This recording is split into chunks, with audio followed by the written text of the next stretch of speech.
এই যে আগস্ট মাস শুরু হয়ে গেল, অর্থাৎ শ্রাবণ মাস তো চলতেছে, সামনে ভাদ্র মাস। অর্থাৎ আগস্ট মাসে কি হয়, বাংলাদেশের ঋতু পরিবর্তন অনুযায়ী শ্রাবণ এবং কি ভাদ্র মাস চলে। তো এই সময়টায় আপনি কোন মাছ চাষ করলে লাভবান হতে পারবেন? দেখুন, বাংলাদেশের চাষযোগ্য কিন্তু অনেক মাছ রয়েছে, তাই না? এখন আপনার পুকুরের আয়তন, পুকুরের পরিবেশ, পুকুরের পানির গভীরতা এবং কি আপনার চাষ পদ্ধতির উপর নির্ভর করে আপনাকে মাছ চাষের সিদ্ধান্ত নিতে হবে। আপনি কোন মাছ চাষ করে লাভবান হবেন সেই জিনিসটা আপনাকে অবশ্যই এইসব জিনিস মেনটেন করে বা এইসব জিনিস জেনে বুঝে চাষে আসতে হবে। এখন এই সময়টায় আপনি কোন কোন মাছের পোনা পাবেন, কিভাবে চাষ করবেন এবং কি কোন মাছ চাষ করে লাভবান বেশি হওয়া যাবে বা বাণিজ্যিক চাষ করলে লাভ বেশি হবে সেই সম্পর্কে আমরা জানার চেষ্টা করবো। তো চলুন শুরু করা যাক। এখনো যারা চ্যানেলটিকে সাবস্ক্রাইব করেনি সাবস্ক্রাইব করে দিবেন, বেল বাটন প্রেস করে দিবেন যাতে নতুন নতুন যত ভিডিও আসে ইনশাল্লাহ আপনি দেখতে পারেন। দেখুন, এই যে শ্রাবণ মাস বা আগস্ট মাস যে চলতেছে, এই সময়টা আপনি কি পাবেন, সকল মাছের রেণু পাবেন। মানে যে কোনো মাছের রেণু খুঁজতেছেন রেণু পাবেন, ধানি খুঁজলে ধানি পাবেন, পোনা খুঁজলে আপনি পোনা পাবেন। অর্থাৎ এই সময়টায় দেখা যায় বৃষ্টি বাদল থাকে, অর্থাৎ এই সময় আপনি যে কোনো মাছের নতুন পোনা পাবেন। এর পাশাপাশি অনেক আমার চিন্তা থাকে, এই যে আগস্ট মাস শুরু হয়ে গেল, অর্থাৎ সামনে শীতকাল আসতেছে, শীতের আগে আমি মাছ চাষ করে বিক্রি করতে চাই, এরকম কোনো মাছ চাষ করা যায় কিনা? অর্থাৎ শীত আসতে মোটামুটি আরো 3 থেকে 4 মাস সময় আছে, এই সময়ের ভিতরে আপনি মাছ চাষ করে বিক্রি করতে চান। কি কারণে? কারণ হলো আপনার একটা মৌসুমী পুকুর আছে, এই মৌসুমী পুকুরে পানি থাকে মোটামুটি শীতকাল পর্যন্ত। অর্থাৎ শীত শুরু হয়ে গেলে পানি আস্তে আস্তে কমতে থাকে এবং দেখা যায় শীত শেষ হতে হতে আপনার পুকুরে সম্পূর্ণ পানি শুকাই গেছে। এরকম কিন্তু অনেক পুকুর আছে। তো এইসব মৌসুমী পুকুরে আপনি পানি পাইছেন। 2026 সালের এসে তেলাপিয়া পোনার দাম নির্ধারণ করা হয়েছে প্রতি পিস 1 টাকা 45 পয়সা করে। তাহলে আর দেরি কেন? আজই এসে তেলাপিয়া পোনার অর্ডার করুন এবং প্রায় 0% মৃত্যু হারে পোনা ডেলিভারি গ্রহণ করুন। আবার অনেক খামারি চিন্তায় থাকেন যে আমি শীতের ভিতরে মাছ চাষ করবো না, কেন? মাছের রোগ ব্যাধি হতে পারে বা পুকুরে নানাবিধ সমস্যা তৈরি হতে পারে, এরকম ভয় অনেক খামারের ভিতরে কিন্তু রয়েছে। এইসব কারণে কিন্তু অনেক খামারি চিন্তা করেন কি, শীতের আগে মাছ বিক্রি করতে চাই। তো এই সময়টা তাহলে চাষে দিলে কোন ধরনের মাছ চাষ করলে লাভবান হওয়া যাবে এই সম্পর্কে আমরা জানতে পারবো। পাশাপাশি এই যে 2026 সালের বন্যা হয়ে গেল বেশ কিছু এলাকা জুড়ে, তাই না? বিশেষ করে চট্টগ্রাম এলাকায় এবং কি ময়মনসিংহ বিভাগের শেরপুর জেলায় আমরা কিন্তু বন্যা দেখলাম। তো এই সময়টা আপনার পুকুর বন্যায় প্লাবিত হয়ে গেছে। যদি বন্যায় প্লাবিত হয়ে যায় সেক্ষেত্রে পানিটা দূষিত হয়ে গেছে। তো এই দূষিত পানিতে আপনি মাছ চাষ করবেন, সেই ক্ষেত্রে কোন মাছ চাষ করবেন এবং কি দূষিত পানিটা কিভাবে পরিষ্কার করবেন এই সম্পর্কে আমরা জানবো। পাশাপাশি যাদের পুকুরে সারা বছর পানি থাকে, এরকম পুকুরে আপনি চাষযোগ্য যত মাছ আছে সকল মাছ চাষ করতে পারেন। তবে আপনি যদি চিন্তা করেন আমার শীতের আগে মাছ বিক্রি করতে হবে, আবার আপনি চিন্তা করেন যে আমার বন্যায় প্লাবিত হয়ে গেছে এরকম এলাকায় আছি বা আমি ক্ষতিগ্রস্ত হয়ে গেছি, এরকম বিষয় থাকতে পারে। এই ধরনের যদি সমস্যা চলে সেই ক্ষেত্রে কোন কোন মাছ আপনি চাষ করবেন খেয়াল করেন। যদি আপনার মৌসুমী পুকুর হয়, মৌসুমী পুকুরে আপনি দীর্ঘমেয়াদী মাছ চাষ করতে পারবেন না, স্বল্পমেয়াদী মাছ চাষ করতে হবে। এখন স্বল্পমেয়াদী মাছ হিসেবে আপনি কি কি মাছ সিলেক্ট করতে পারেন? আপনি কার্প জাতীয় মাছ বা বাংলা মাছ চাষ করতে পারেন। এখন আপনি বলতেন ভাই কার্প জাতীয় মাছ তো দীর্ঘমেয়াদী মাছ চাষ, এই ক্ষেত্রে আমরা স্বল্পমেয়াদী কেমনে করবো?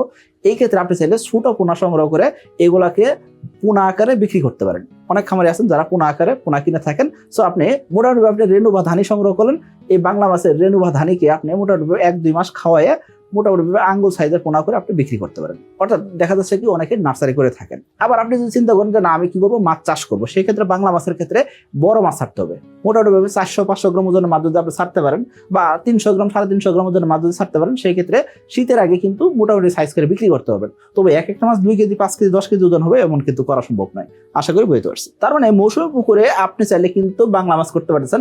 পাঙ্গাস মাছের বড় পোনা ছাড়লে বা আধা কেজি 500 গ্রাম 300 গ্রাম ওজন মাছ যদি ছাড়তে পারেন সেই ক্ষেত্রে কিন্তু শীতের আগে বিক্রি করতে পারবেন। এখন প্রবর্তন ভাই যদি পাঙ্গাস মাছ আমি শীতের ভিতরে রাখি সেক্ষেত্রে সমস্যা আছে কিনা? সেক্ষেত্রে দেখবেন কি পাঙ্গাস মাছের খাবার প্রতি চাহিদা কমে যায় এবং কি পাঙ্গাস মাছ অনেক সময় খাবার খায় না, যার কারণে দেখা যায় শীতকালীন সময় পাঙ্গাস মাছের ওজন বাড়ে না। তো এই কারণে অনেকে পাঙ্গাস মাছ চাষে দেন না। তো আপনি যদি মৌসুমী পুকুরে চাষ করেন সেই ক্ষেত্রে আপনি কি করতে পারেন, বাংলা মাছ চাষ করতে পারেন।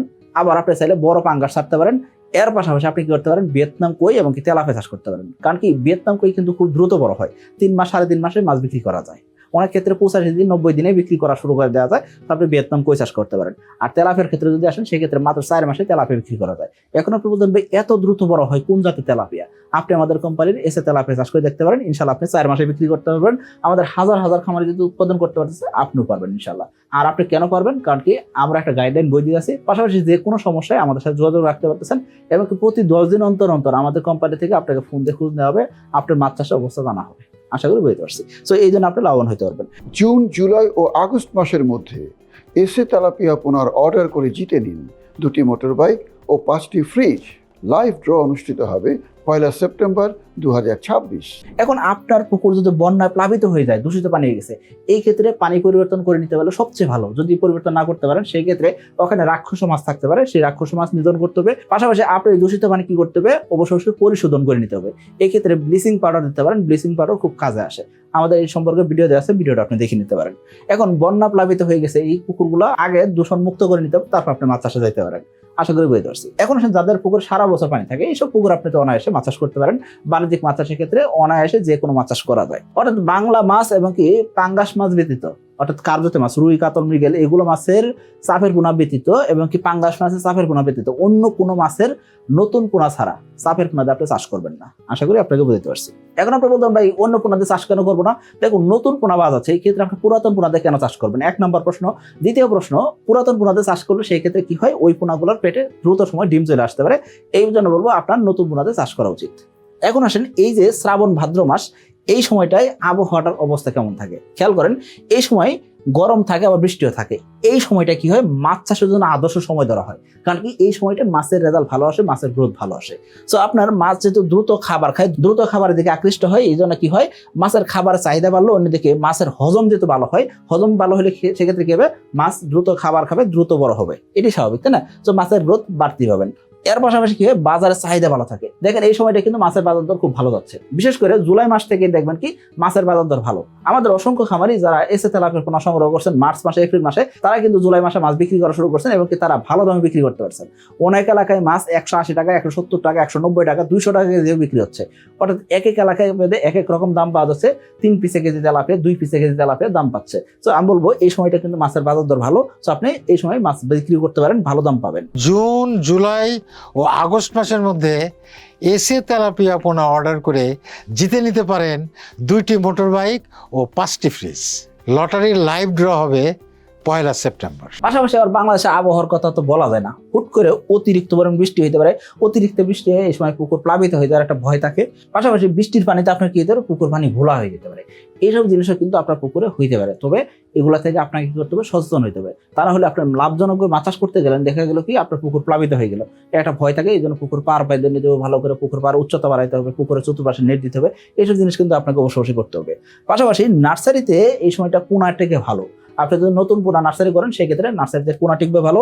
এক পুকুর থেকে আরেক পুকুরে মাছ স্থানান্তর করবেন, সেই ক্ষেত্রে চাষের পুকুরে মাছ দিয়ে আসেন, মাছের মৃত্যু হার কম হবে। আবার এই সময়টা একটা সমস্যা তৈরি হয়, সেটা কি, আপনি যদি পরিচর্যা একটু ঘাটতি দেন, সেই ক্ষেত্রে রোগ ব্যাধিও হইতে পারে। কারণ কি আবহাওয়া যেহেতু 19-20 হয়, আমরা বলছি আবহাওয়াটা, বাংলাদেশ আবহাওয়াটার কথা বলা যায় না। হুট করে অধিক পরিমাণ বৃষ্টি হচ্ছে, এই সময় আপনি যদি ভিজা খাবার দেন, লুজ খাবার দেন, সার ব্যবহার করেন, এই ক্ষেত্রে আপনার পুকুরের অবস্থা খারাপ হতে পারে, মাছের অক্সিজেন স্বল্পতা হতে পারে। সো এই সময়টা আপনাকে মাথায় রেখে মাছ চাষ করতে হবে। আশা করি বুঝতে পারছি। সকলে ভালো থাকবেন, সুস্থ থাকবেন। আসসালামু আলাইকুম।